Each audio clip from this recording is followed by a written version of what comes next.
नमस्कार, आप देख रहे हैं आज तक। मैं हूं आपके साथ रोहित सरदाना। वक्त देश तक का है और शुरुआत कोरोना और दिल्ली से जुड़ी खबरों के साथ, जहां सीमा सील करने को लेकर बड़ा बखेड़ा खड़ा हो गया। मामला कोर्ट पहुंचा तो दिल्ली बॉर्डर सील करने के मामले में सुप्रीम कोर्ट ने एक कॉमन पास बनाने का सुझाव दिया।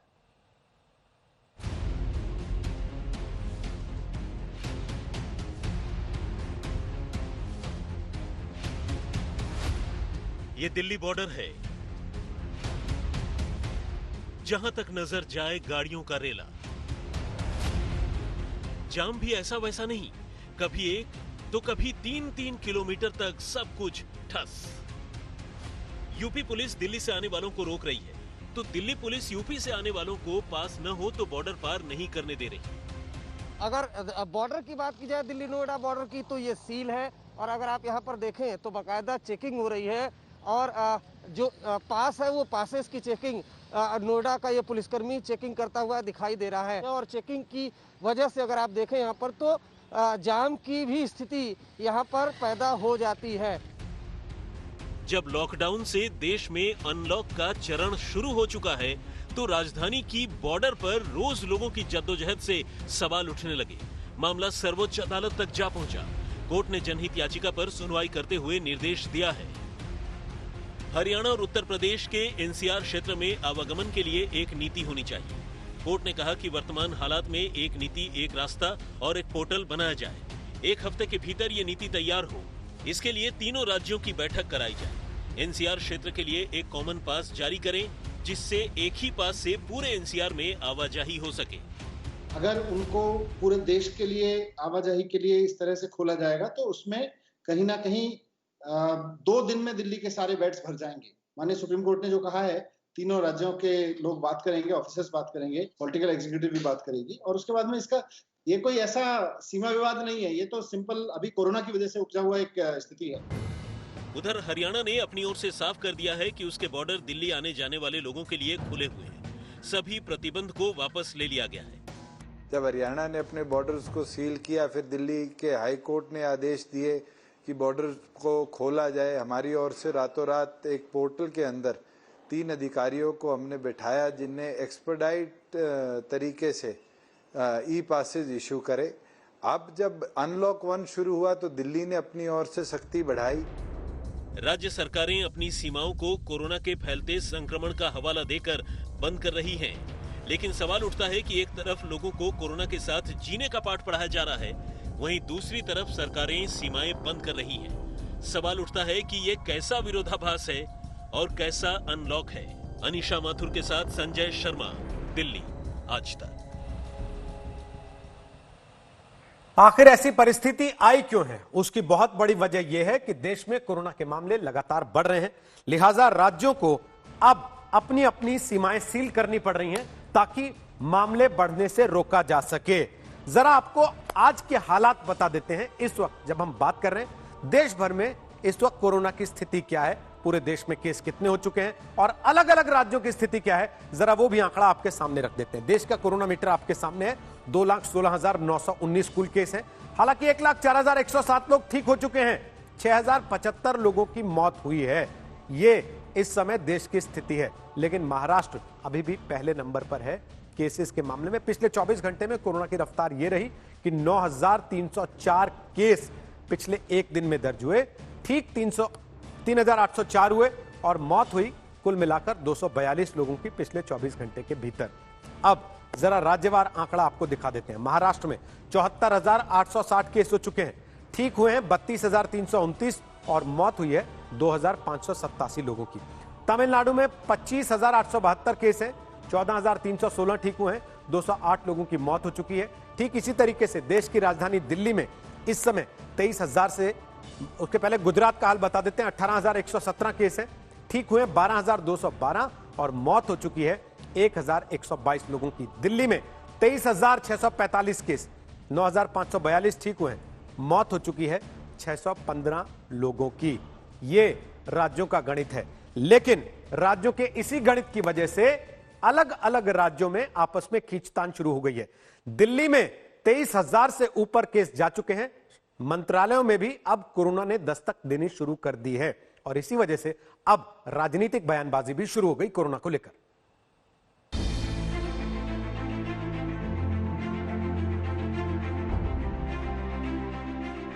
ऐसा लग रहा है मानो देश की राजधानी का दम कोरोना की जकड़ से निकला जा रहा है। वाक्य थोड़ा कठोर जरूर है, लेकिन मौजूदा हालात में यही कटु सत्य है।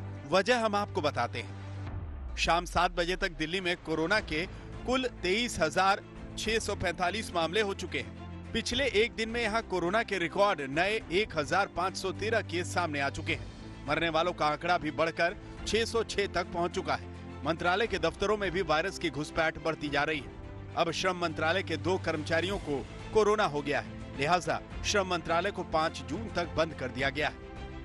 दिल्ली में कंटेनमेंट जोन की संख्या भी बढ़ाकर 163 कर दी गई है।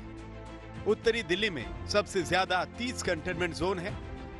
हालांकि कोरोना के बढ़ते मामलों के बीच दिल्ली सरकार ने होम क्वारंटीन में बिताने वाले दिनों को लेकर बदलाव किया है।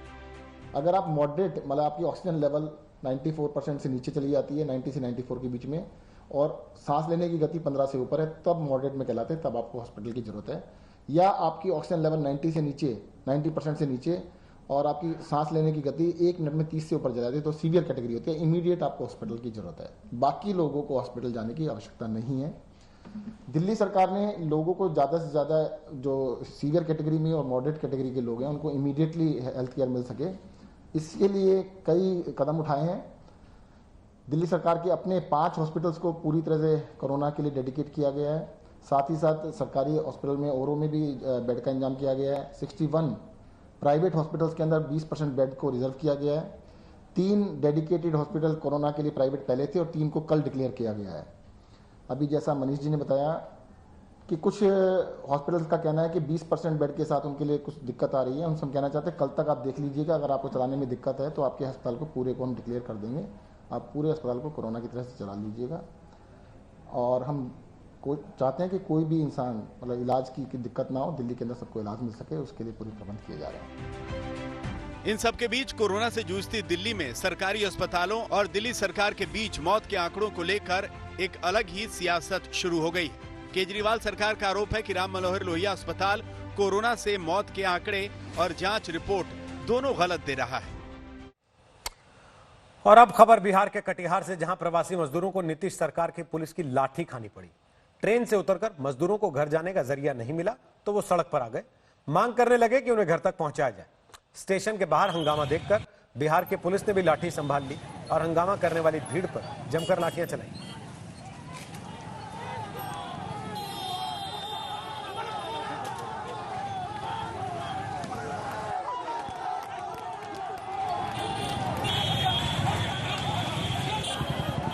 तो ये तस्वीरें जो आप देख रहे हैं ये उसी समय की तस्वीरें हैं। बिहार की सरकार लगातार ये दावा कर रही है कि बड़ी तादाद में जो लोग बाहर से आए हैं उनके लिए शानदार व्यवस्था बिहार ने की है। लोगों को क्वारंटाइन में रखा गया है और उसके बाद उनके घर पहुंचाने का इंतजाम किया गया है। उनके खाते में पैसे तक डालने की बात बिहार की सरकार करती रही है, लेकिन ये तस्वीरें जो आज हैं वो शर्मनाक हैं।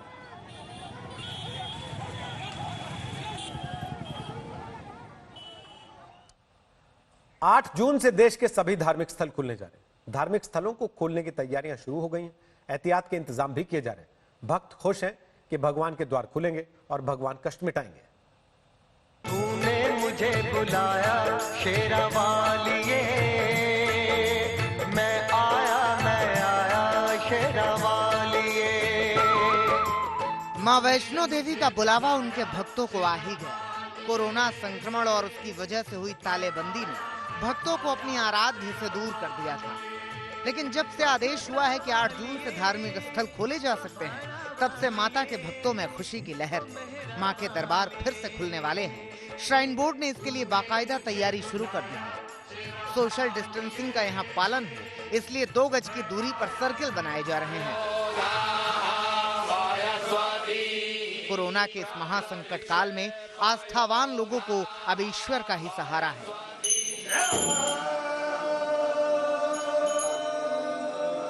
8 जून से मंदिरों में फिर से गूंजेगा मंत्रोच्चारण, घंटियों की आवाज, आस्था के आलोक में चमक उठेगा आस्थावानों का मन। दिल्ली के हनुमान मंदिर में भी तैयारियां जोरों पर हैं। 8 तारीख को इस मंदिर के पट खुलेंगे। 2 महीने से ज्यादा लॉकडाउन में रहने के बाद अब यहाँ पे जो डेवोटीज हैं, जो लोग यहाँ मानते हैं, वो अंदर आ पाएंगे और हनुमान जी के दर्शन कर पाएंगे। आप देख सकते हैं कि सैनिटाइजेशन पूरे जोरों शोरों से मंदिर के अंदर चालू है। यहाँ तक कि मंदिर की घंटियां जो हैं उनको भी साफ करने का काम हो चुका है। सैनिटाइज भी किया जा रहा है और सारी घंटियों को खोल के उनकी सफाई चालू है। ये सब किया जा रहा है 8 तारीख के लिए। 8 जून से मंदिर को खोलने की अनुमति मिलते ही तैयारियां शुरू हो गई हैं। कोरोना के चलते यहाँ मेटल डिटेक्टर का इंतजाम है तो पहली बार सैनिटाइजर टनल भी लगाई गई है। देश भर के मंदिरों में हलचल तेज हो गई है। सबको इंतजार है 8 जून का, जब ईश्वर का दरबार खुलेगा और लोग अपने आराध्य से संकट समाप्त करने की प्रार्थना करेंगे। आज तक ब्यूरो। के पलक्कड़ में हथनी की मौत ने पूरे देश को झकझोर दिया। हथनी को पटाखे वाला अनानास खिला दिया गया और उसकी पानी में मौत हो गई। पोस्टमार्टम रिपोर्ट के मुताबिक हथनी की मौत सांस घुटने की वजह से हुई, लेकिन उसके मुंह के भीतर घाव भी पाए गए जिनमें इंफेक्शन हो गया था। वो सारे घाव पटाखे फटने की वजह से हुए।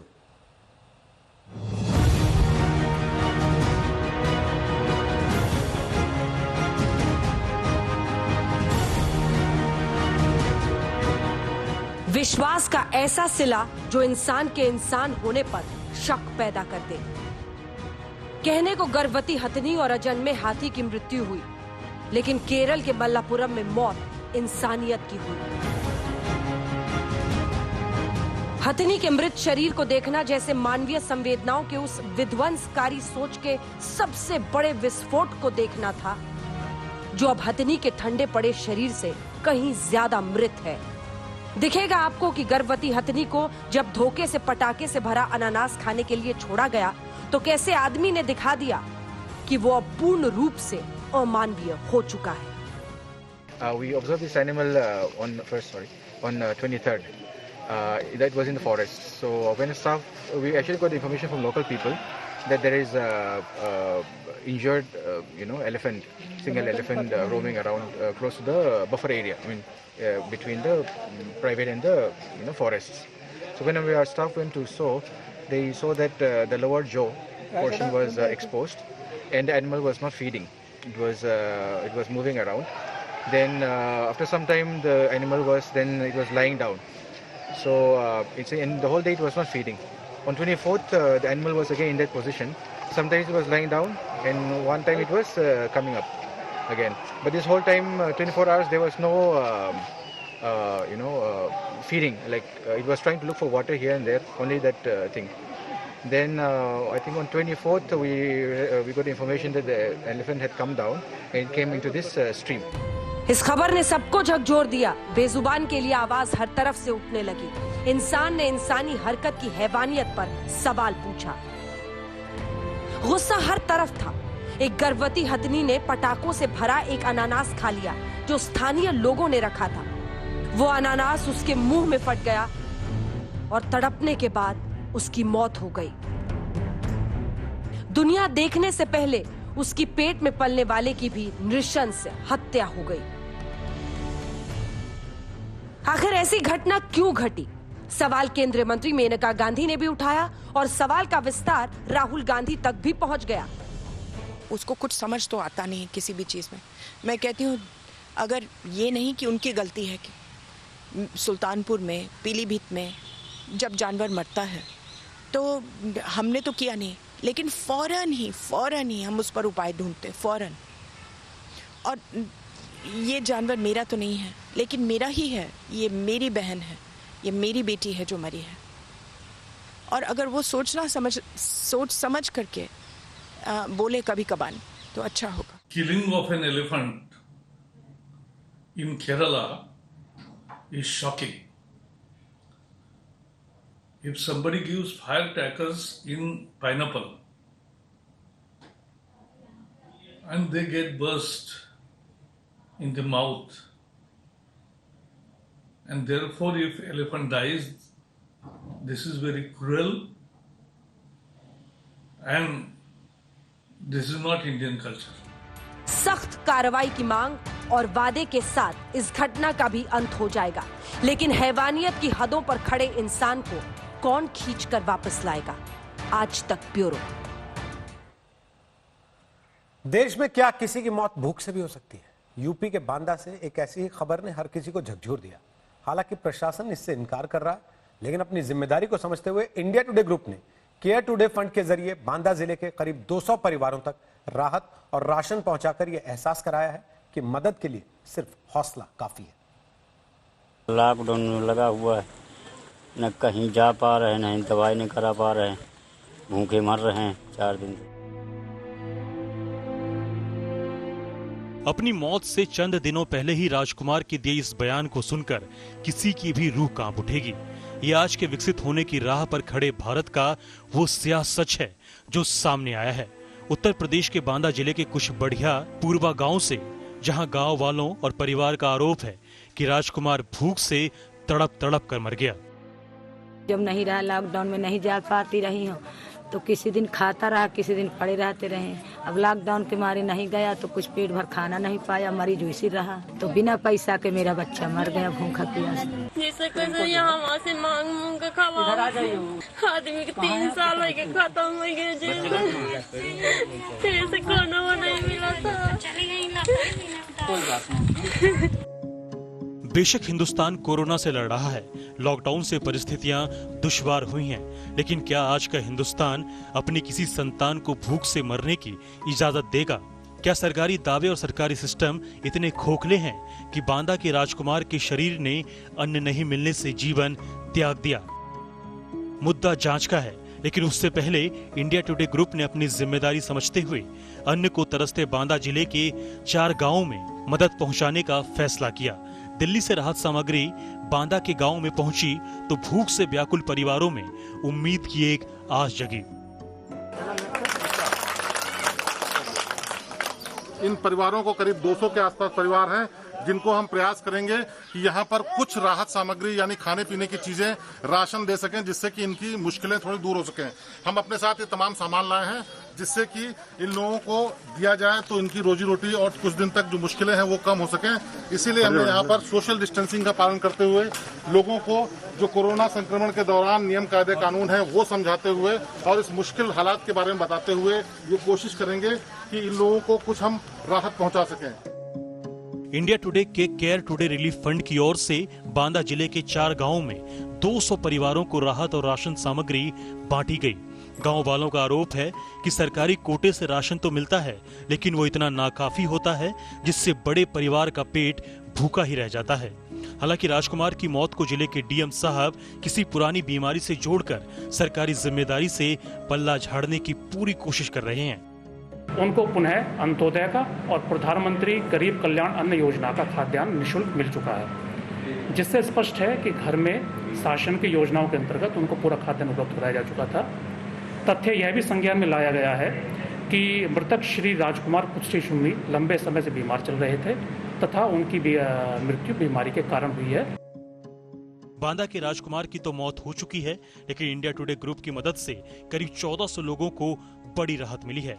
उम्मीद है कि सरकार भी अपनी जिम्मेदारी, फर्ज और कर्तव्य को समझेगी, जिससे देश में कहीं भी किसी भी कोने में किसी और राजकुमार को भूख से अपनी जान गंवानी न पड़े। बांदा से शिवेंद्र श्रीवास्तव और अजय सिंह चौहान के साथ मौसमी सिंह, दिल्ली, आज तक। मुंबई में निसर्ग तूफान तो गुजर गया, लेकिन छोड़ गया बेशुमार बरसात और बेहिसाब दिक्कतें। आलम यह है कि पूरी मुंबई पानी पानी है। कई इलाकों में सड़कें लबालब हैं।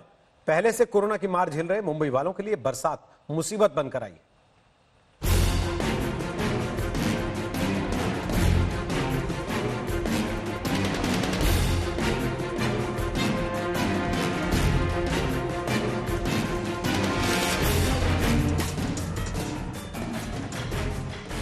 बादलों की दरियादिली ने मायानगरी को दरिया बना दिया है। सड़कों पर समंदर उतर आया है या समंदर में शहर समा गया है, कुछ भी कहिए, मगर 24 घंटे की बरसात ने मुंबई को पानी पानी कर दिया है।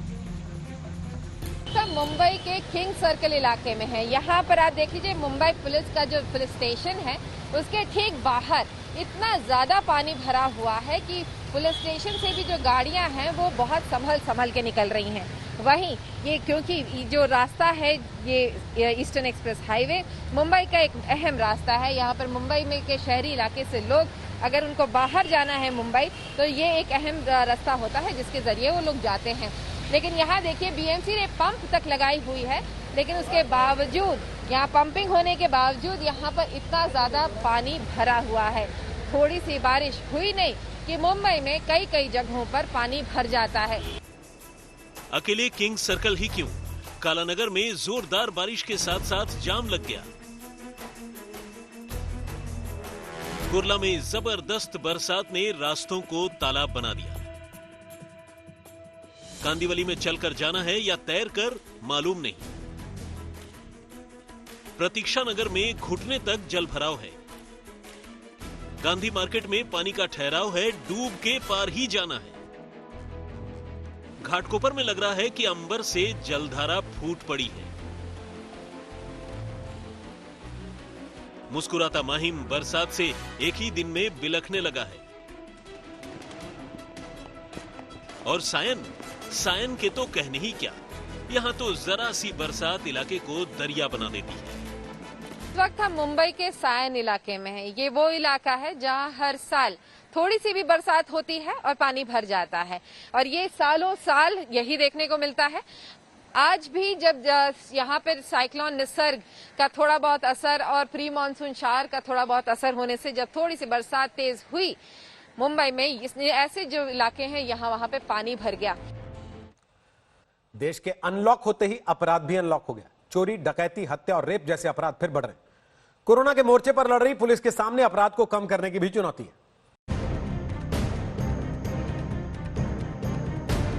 दिल्ली में पायलट से लूट,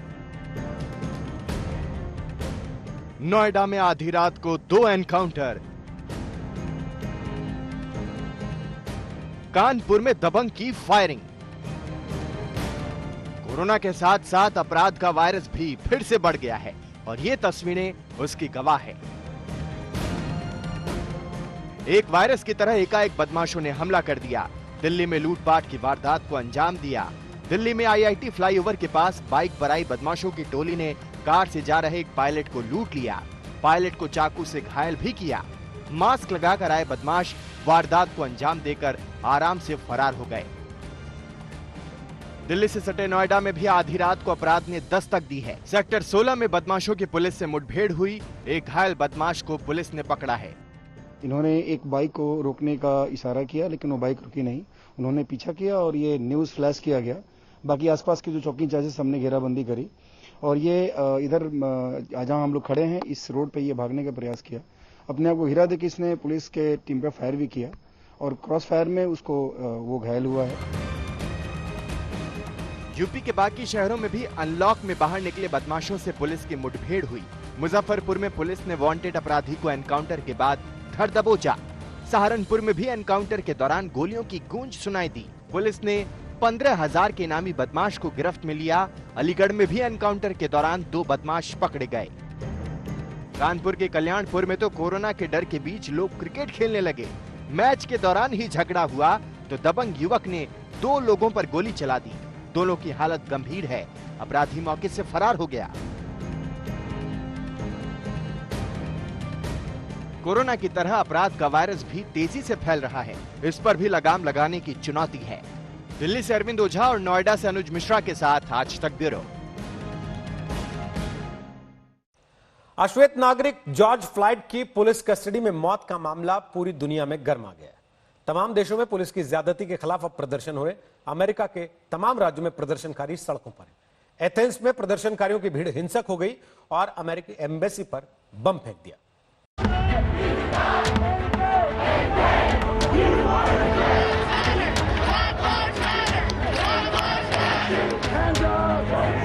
दुनिया का सबसे शक्तिशाली देश इन दिनों हिंसा और विरोध प्रदर्शनों का सामना कर रहा है।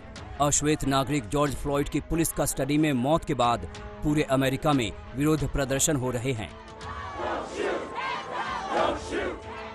लोगों के गुस्से की तस्दीक ये तस्वीरें कर रही हैं। आप न्यूयॉर्क की ये तस्वीरें देख सकते हैं, जहां मेडिकल कर्मियों ने इस मौत के प्रति कैसे नाराजगी जाहिर की। सैकड़ों की संख्या में लोग न्यूयॉर्क के यूनियन स्क्वायर पर जुटे और घुटनों के बल बैठकर अपना विरोध दर्ज कराया। इस दौरान लोगों ने ब्लैक लाइव्स मैटर के नारे भी लगाते नजर आए।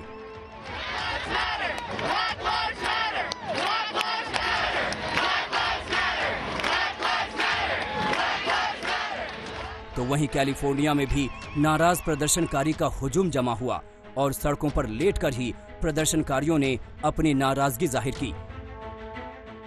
पेट के बल जमीन पर लेटे लोगों ने हाथ पीछे कर अपना विरोध दर्ज कराया। प्रदर्शन के दौरान लोगों ने सामाजिक दूरी का भी ध्यान नहीं रखा, जबकि पूरा अमेरिका कोरोना वायरस के डबल अटैक का सामना कर रहा है।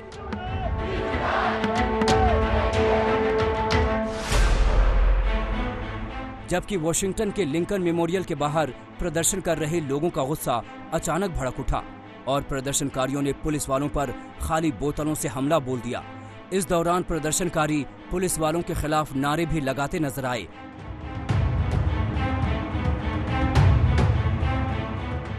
तो वहीं व्हाइट हाउस के बाहर अब भी प्रदर्शनकारी जमा हैं, जबकि वहां सुरक्षा के पुख्ता इंतजाम किए गए हैं।